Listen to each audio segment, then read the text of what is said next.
Yesterday, planes carrying Venezuelan migrants deported from the U.S. arrived in Venezuela, marking the first deportation since a January agreement between President Trump and the president of Venezuela. The move is part of President Trump's plan to relocate thousands of migrants. Now, many more Venezuelan migrants in the U.S. are scrambling as their temporary protected status has been terminated.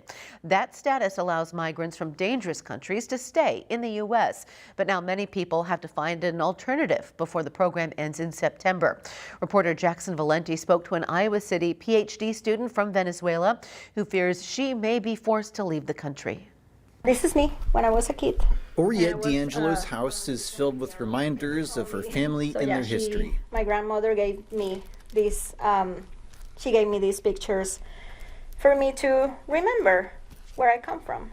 She left Venezuela with her cat Rush. He's been here most of his life. A decade ago to escape the country's dictatorship and pursue education. This is where I write and I prepare my classes. For her, it's following in family footsteps. This is my grandmother and this is my grandfather.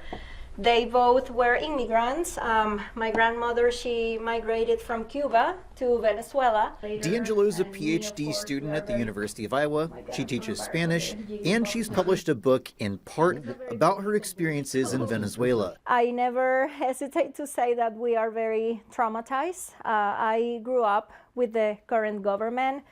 I've been seeing the repression since I'm 9. She's in Iowa now because Venezuela has temporary protected status, which is meant to help migrants who might not be safe in their home countries stay in the U.S.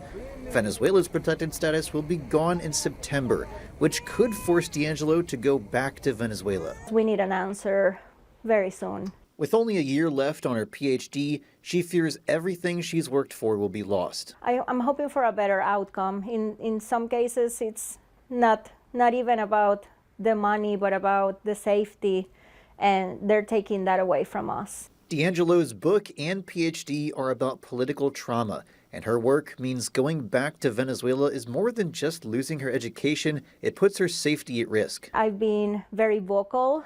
Not only through my writing, but also on social media, and they are targeting writers, they are targeting journalists. D'Angelo says she's scrambling to update her status and get a student visa, a process she says can be costly and time-consuming. But I'm trying to maintain a positive attitude because my anxiety usually plays it hard on me.